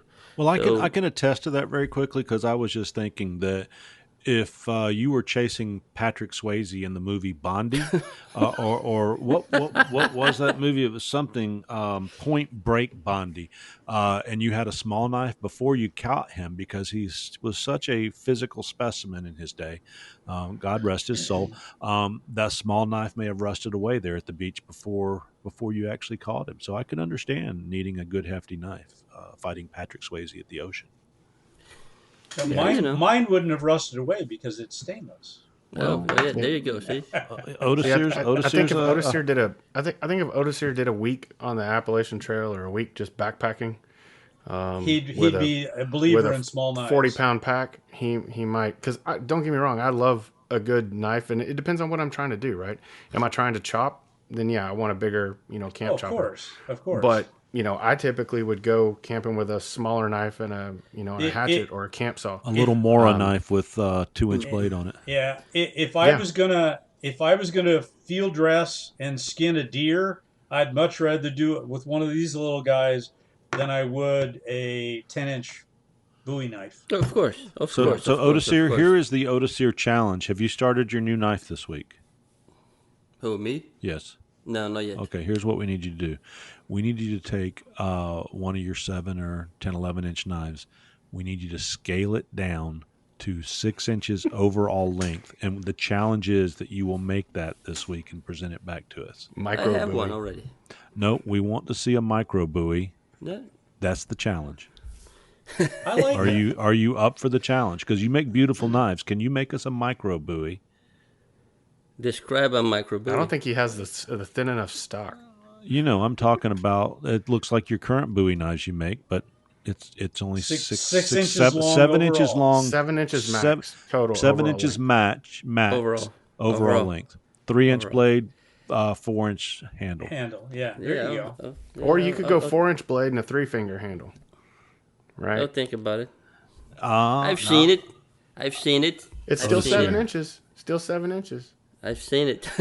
Odysseus, it will become your EDC. But let me say, you're saying I'm going to think about it. I'm double dog daring you.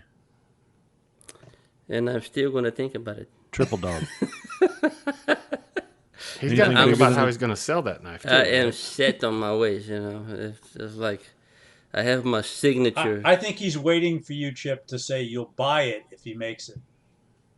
No, I make my own knives, but they don't look as good as Odysseus. But I make my own knives. Yeah, I heard Chris saying I've never bought anybody's knife, but at this show I had to have this knife, and I do agree. And the knife that I have of Odysseus is a treasured piece of artwork and steel. But no, I don't buy anybody else's knife. Somebody says, "Hey, you make knives? Yeah, let me show you the one Odysseus made. Would you like to buy one?" I hadn't bought one in my 4 years now as a knife maker, but yeah, I had to buy one from Joey. Yeah. It really spoke to me. I liked it, and I just wanted one of his sheaths, right? Yeah. Definitely. But I like I said on the other episode 15A or the mini segment or whatever, I wanted him to have that sense of relief to start his day of first show, sold a knife. You don't have that, well, what happens if I don't, right? I wanted him to not have that imposter syndrome. Yeah. And plus I just really wanted the knife. Yeah, Otis here has stepped away. He's going to look at his steel stock to see if he's got anything to make a 7-inch bowie. I think he went to get another beer. So Eric actually did crash. He crashed into the information superhighway matrix tree, and he is currently looking at a house that has fallen, and there's some little feet all rolled up underneath it, and flying monkeys are abound. And he's walking down the yellow brick road there in the windstorm of Texas. So he may not be with us, but he sent me a message and sends his condolences that he fell off, and he looks forward to being on next time. We'll see, Otis here had to bring back a knife that's what he went to go get a knife that was small to show us that he can. I bet he's got a buck knife. What'd you bring for us, Otis here? Yeah. Oh yeah, I remember that one. That's beautiful, Otis, with the red and black handle. Yeah. We just want you to make. But what's the overall length on that? I think that's bigger than 7 inches. Yeah, that's big. So Otis here, hold on. Let me see. Yeah, it's a little over 7 inches overall, maybe 8. Otis here, that's a beautiful blade that we're looking at, but I'm telling you, 7 inches on an Otis here bowie. That's a challenge, and if you do it, we'll call you Mr. Otis here for an entire month. Oh yeah. Yeah, I'll even buy you some wine and have it shipped to your house. Oh my! All right, I'm tempted now. All right.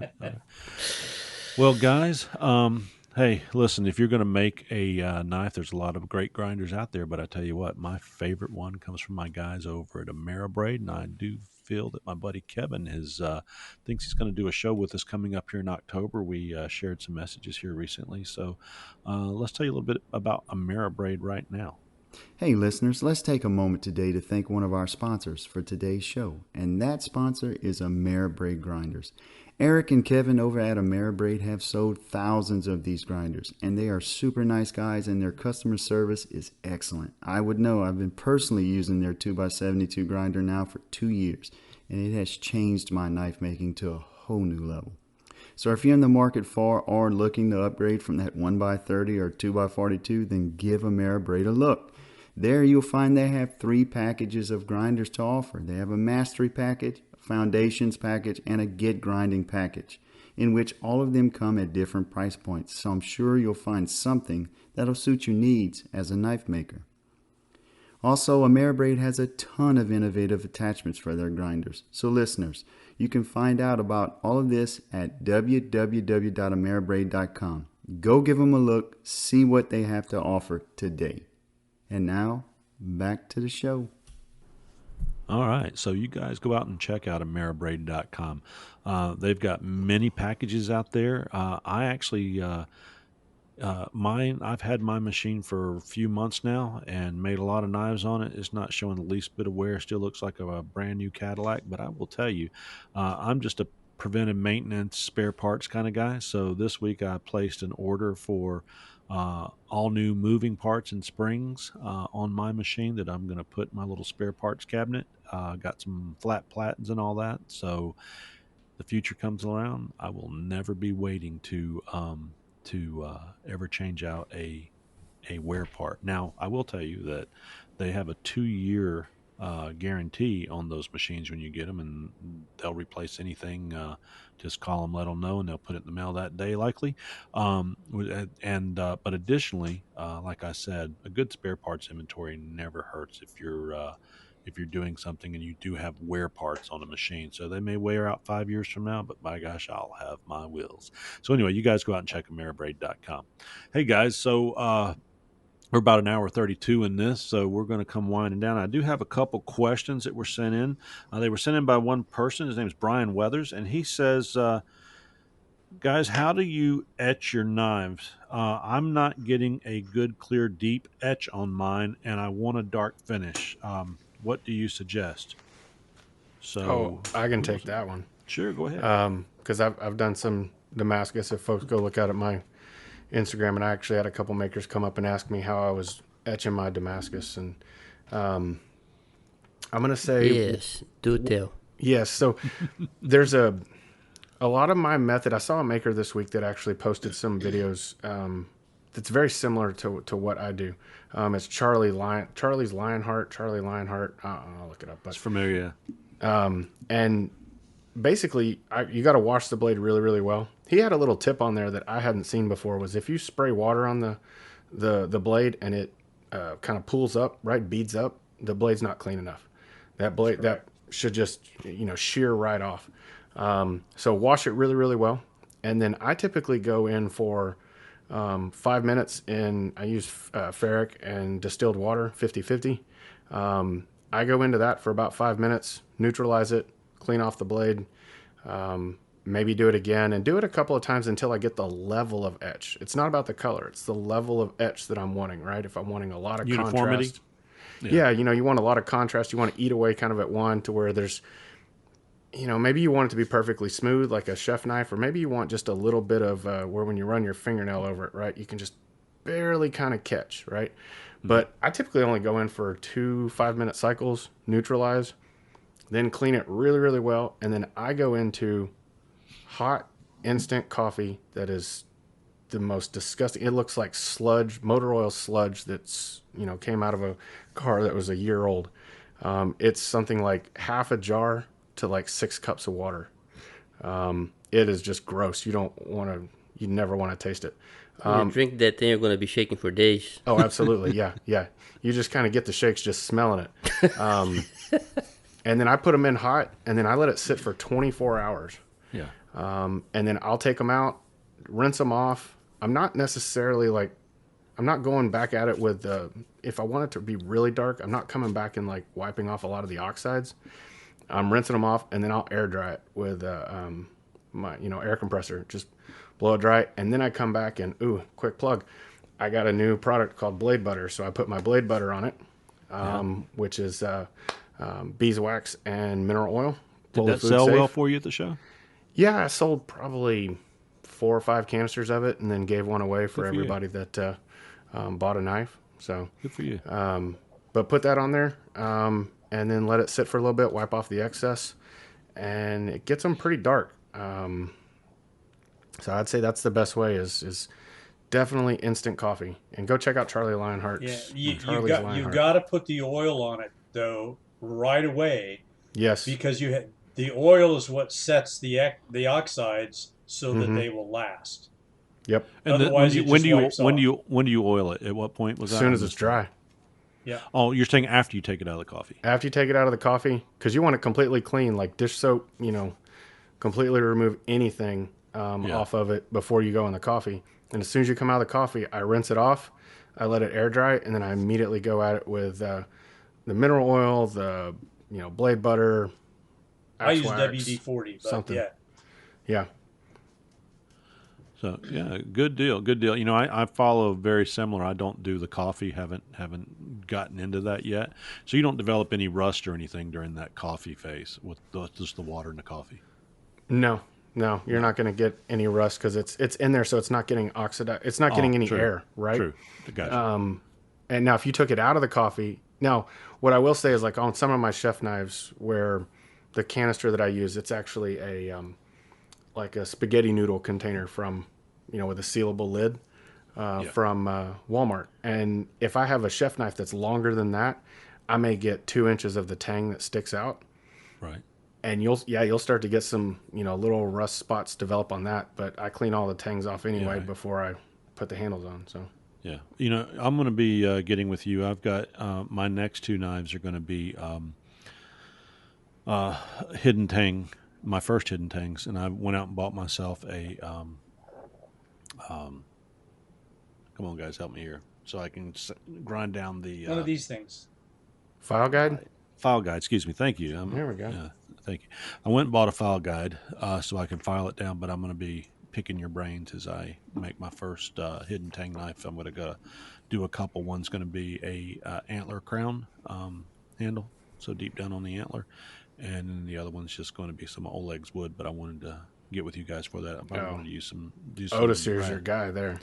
On that, yeah, but you guys have skills that I want, so I'm going to talk to you about that, and also going to be filing down some brass or some stainless steel or something on the front of it. On this first 2, I would just let him wing it and laugh at it later.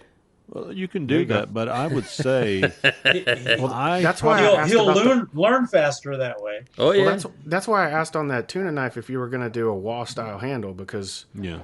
wall style, that's the first one that I did, and it's actually quite a bit easier, right? If you take the tang, you don't need a big tang on a knife like that. It's a chef knife. You're not going to be chopping it. So you get that tang down to about 3/8 of an inch tall, Yeah. and you get a 3/8 inch dowel, and Yeah. you actually cut it to where it looks like one of those old fashioned clothespins, right? To where when you slide that tang into that slot that you just cut into the dowel, it's still perfectly round. Then you can drill a 3/8 inch hole into your handle material, and it just slides right in. Gotcha. And there's no pin needed. And you do need to create a little block at the top of something, G10, wood, metal, whatever, that you'll file and get the right fit on the hole at the top. So it's almost like that goes on first, and then the rest of the handle goes on. But it's a real easy way to kind of do a first one. But just do a burn through. I hear that goes really well. People that try to do the burn ins, try that. I don't think especially I'm with do the that antler. It's going to smell really good. Well, I know how to use antler, but I'm not actually going to do a burn in. But I will tell you, Otis here, unlike your challenge, which you have floundered around on, tune it around on. But since you're floundering around on that one, I just want you to know, challenge accepted. I have a feeling that you'll be quite impressed because you remember I used to be the lure king of the Midwest, and there's not been too many things in my life I can't conquer. Matter of fact, I have faith on you, my friend. Yeah, I used to work for NASA, and I used to have to use file guides to put in the landing gear on the lunar capsules, and that was real tight tolerances. So I think it's probably just going to be a lot like that. Okay. Yeah, when I worked for NASA, Filing in the shoulders on the blade is the easy part. Yeah, I'll be fine. The hard part is cutting the slot in the guard so that you have a nice tight fit all the way around without having to use any solder. There'll be no solder used here. I will tell you, I've got I don't use any solder. I've got a set of feeler gauges, baby, and that thing's going to be like it was. The two pieces were born together.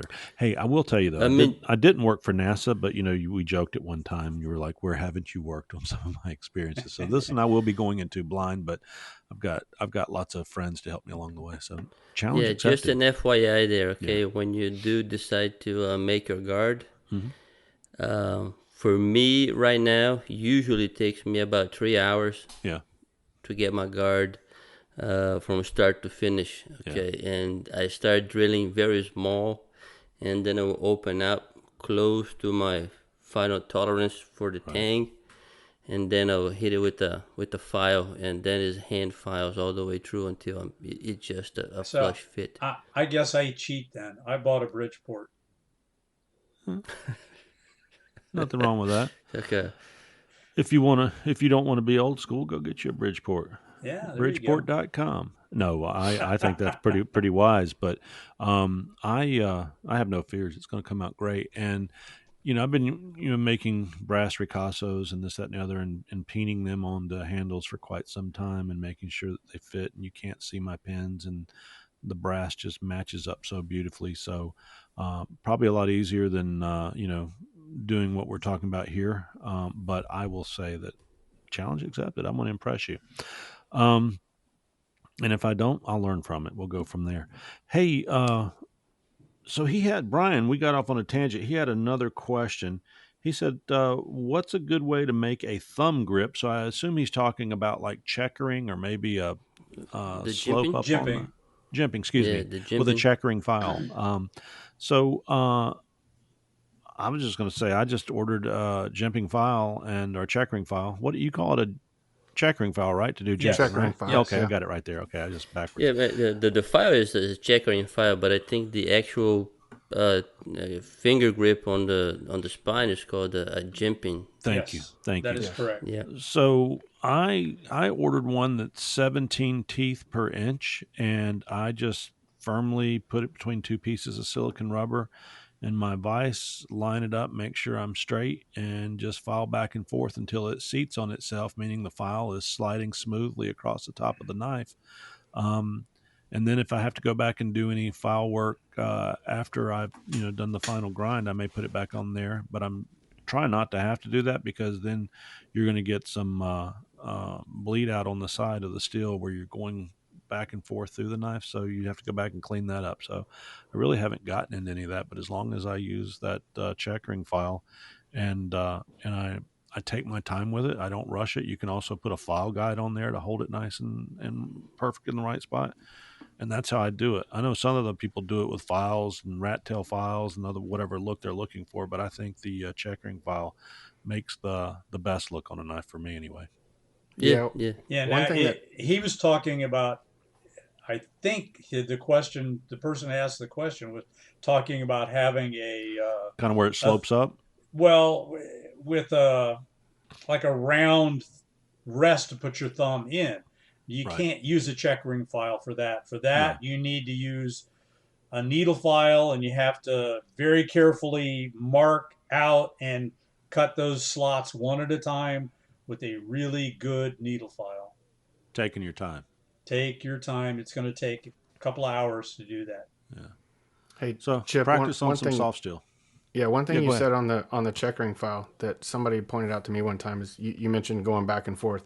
Is be careful on the when you're going, you go forward, so it's a push stroke. Be careful on a pull, because you'll actually break those teeth are all in for a push stroke. So when you're coming back, you're not actually cutting, and you would stand a chance to break the teeth off of your checkering file. Yeah. So it's a push, and then almost like a slight little lift, or when you're coming back, you're not actually putting any pressure, so you're just kind of sliding back in the groove before you go When back I again. do it, I actually pick the file up, take it away from the knife, put it down, position it, and then make another stroke.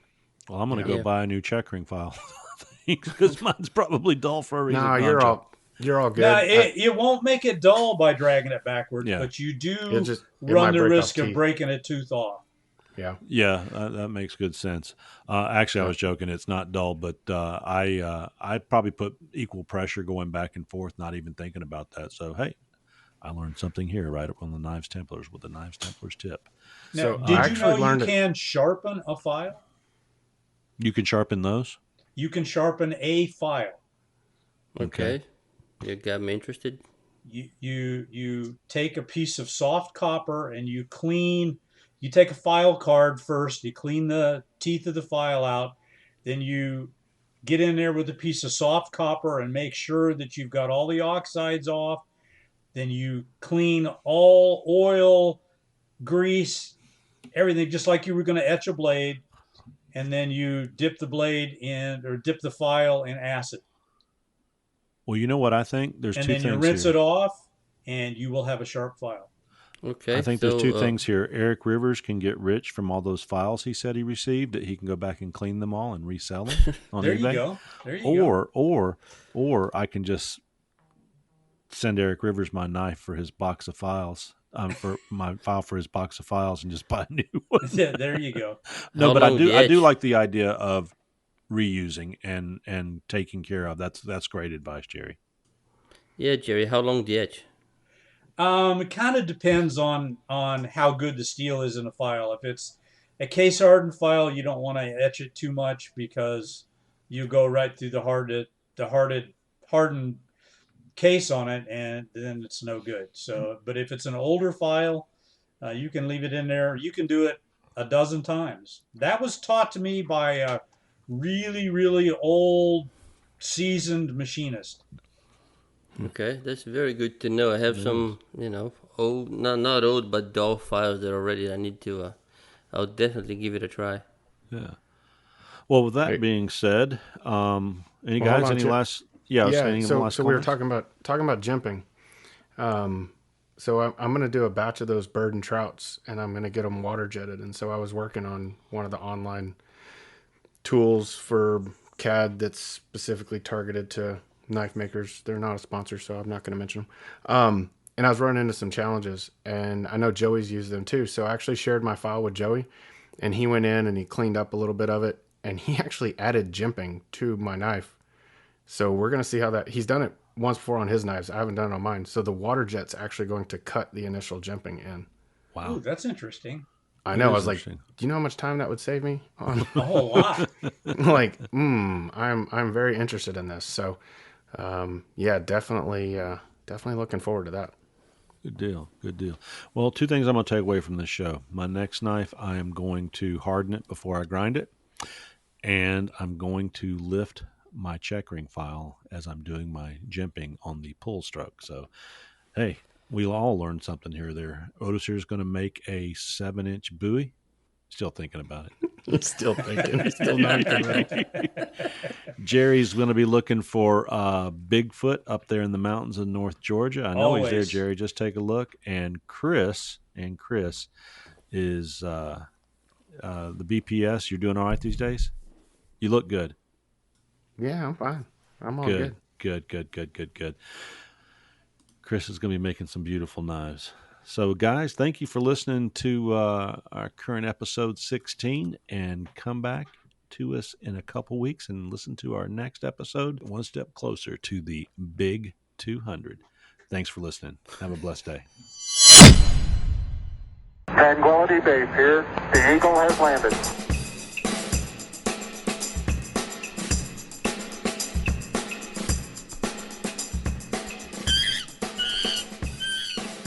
All right, the after show. So how long till we get to the episode 100 or 200, whatever I said? You said 200. Yeah, Otis here will be my age. Man, Jerry and I stuff too. I'll be dead. Forgetting stuff all the time. Jerry will be dead. I'll be making knives in styrofoam knife class at the rest home because they won't give me any steel, and I'll be the one getting mistaken for Santa Claus. Yes, with Santa Claus with a Star Wars helmet on. So, what did you call that guy? What is he called? The Mandalorian. You got Mandalorian helmet. Yeah. Mandalorian. Yeah. I'm sorry, I'm not there. Yeah, poor old Chris. Poor old Eric. He just kept falling off tonight. He was sending me some text here, and I guess the wind's blowing around. He says when the wind blows there that it knocks them off for all of their devices, not just when he's recording a podcast. So, guy can't catch a break. I agree with you. He's going to. That's what he gets for living in Texas. Well, living in that part of Texas. Chris lives down there near. Chris lives down there near Houston. I've got a brother-in-law and sister-in-law that live. You ever hear of a little town called Kennard? No, I've never heard of Kennard. Well, you've heard of Crockett, I'm sure. Oh yeah. Yeah, that's about 7 miles from Crockett. All right. Out in the piney woods of East Texas. Yep. I'm coming to Lukenbach, Texas, one of these days. That's one of my. With Waylon and Willie and the boys. Well, they're not going to be there. They'll probably Waylon's dead and Willie will probably be dead by the time I get there. But I do want to go there. I told you guys I played at the Grand Ole Opry in Nashville. I want to play the old guitar in Lukenbach, Texas. Another bucket list item. So, you know what I'm going to play? Teen Spirit by Nirvana. There you go. I have no idea. I can play that, but I don't know if that's be what I play. That's a power chord song, but I'll probably pick something nice and kind of country. Just sit there and everybody will look at me like, "What in the world is his problem?" But I'll sit there and play it and get back in my car and leave. So, and the other place I want to go is the Devil's Crossroads down in Mississippi. I haven't been there. That's about 4 hours from here. I want to visit that. Drive through it real quick with a Bible in my hand. So. Otis, I'm proud of your son. That's great. He, you said he leaves in when does he leave? 10 days. In 10 days? Well, that's good. So, he's a very, we've talked about him on several of the episodes and everything coming up. And I tell you what, I think that when you get that young man back, and you've seen people come back from boot camp and this, that, and the other. I mean, it just turns young men and women into some really respectable folks. And not that he's not now, it's just going to polish him, Yeah. So, yeah, my best friend's son just finished basic, and he's now doing his specialty training. And when he went and saw him, he said he felt like he aged 2 years. Yeah, isn't that neat? Yeah. I wish I had joined the military. It's one of the things I regret in my life. I had actually signed up, and I will tell you how to piss off a drill instructor is to say I've changed my mind. Or not a drill instructor, a recruiter, to say I've changed my mind. But I had a girlfriend that was just weepy that I was leaving. I didn't know I was so hot back then, but She What taught the me. hell happened? She taught me into staying. She just couldn't live without me. And also, she had the boyfriend before me. He went into the Marines, and she quit dating him. So, and then she started dating me. So maybe I was a little sensitive and didn't want to take any chances. She was a nice girl. She was a nice girl. It's just, you know, I wish that I had have done that because everybody in my family had died in battle, and you know, and I was the next one, and I was robbed from it by that girl. Yeah, but then you wouldn't be where you are today. Come on, guys. Yeah, Lieutenant Dan, you may still Lieutenant end up in Valhalla. no, Yep. Lieutenant Yes. Dan. Remember, Oh yeah, Okay. Forrest Yeah. Gump ruined yeah. his destiny to die in battle. No, I don't want to die in battle, and that's the ultimate sacrifice. But the military is a very respectful career. What does your son want to do in college, Chris? He wants to major in hotel restaurant management. He wants to go into hospitality. Wow, that's His cool. his dream is to run is kind of run a Disney park and bring the magic to little kids, that go out there and just get to enjoy it because he got to do that as a kid, and he's yeah. just like he's like, man, it's just so cool to see some little kid have a once in a lifetime type experience and light up on their face, and so that's what he wants to do.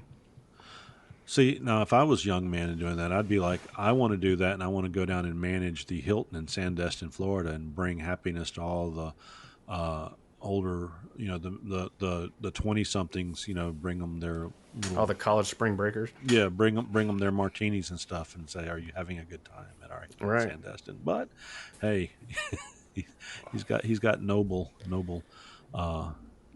dreams, so that's wonderful. I didn't know what I Jer- wanted to do at that age, so good for I didn't him. figure it out till I was 30. Yeah, We'll I see didn't if figure it- it out we'll see until I if it was stays. 45. Yeah, Yeah, I still don't know what I want to do. that's You all want to right. make We're a all 7-inch micro buoy. That's what you want to do. No, he's not. He's chicken. He's chicken. Bok, bok, bok, bok. Now, Chip would know. Yeah, He's no, around a it's lot of not chickens chicken. all day. I'm thinking That's that right. it could be a waste of steel.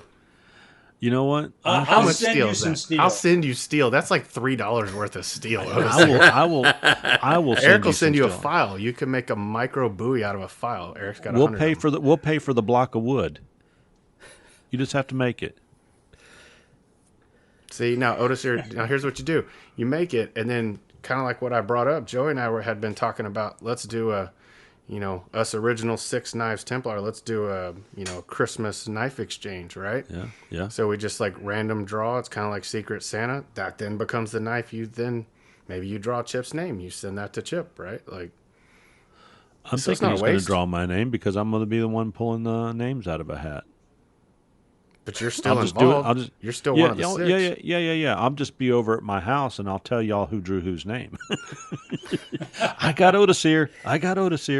Now, I was telling Joey they do that here in Texas, the Texas Knife Makers Guild, and I didn't sign up for it this year, but they do something called Knife in the Hand Kith, and it's like that. So you may have been a member of the guild and only been making knives for 2 years, but you may end up getting something by a great maker, right? Who's been Right. doing this for 30 years and is a master bladesmith, and they may get yours, and everybody's cool with it, right? They have some normal parameters. They'll say that, this year it's going to be a hunting knife, or it needs to have, a hidden tang or something like that. But I say no parameters. I say for us, we just do what we do best and send to one of the other guys in the group. And then, because it was really cool to, like I said, now have one of Joey's. Joey's got one of mine. You've got one of Otis here. It's like, yeah, I think it'd be a pretty cool idea. Oh yeah, for sure. And I look forward to doing it. Jerry, where's your grandchild going to be living at when they're born? Here? Lakeland, Florida. So how far is that for you to travel to? It's a 9-hour drive. That's not bad. It's not bad. It's not great. I was telling my wife, when I was young, I used to, I still got a pilot's license, but I haven't used it in years and years and years. I told my wife, I said, I regret not having kept up my flying, because then all we'd have to do would just be to go rent an airplane, in 4 hours we could be there. Yeah. But Are you a drummer, Jerry? no.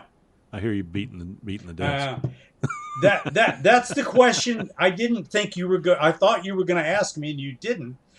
Why is my knife company called JMO Knives? Jerry McJilton, optician. No. All right, well, tell me. When I was in college, all my buddies and I were all huge fans of the Allman Brothers band. Mm-hmm. Well, their drummer, Johnny Johnson, his nickname was JMO. Gotcha. So as we were college kids driving around at night, drinking beer in the car, I would play the air drums in the back seat. I was nicknamed JMO. Ah. And I just thought that was an excellent. Yeah, and it fits your name as well. So. You know what Pinto's nickname is? Jaguar Claw. Jaguar Claw. He paints himself blue from the neck down, and he hammers steel and hardens it in Pinto sauce by the light of the runs around with two buoys in his hands, like, in a city park. Yeah, you gotta have your ritual, right? Beating his chest, going, "I am Jaguar Paw. I am Jaguar Paw." All right, we're getting silly now. Hey, we'll see y'all on the next episode. We're done. All right. Brought to you by Porkhouse Productions. Oinky oinky oinky.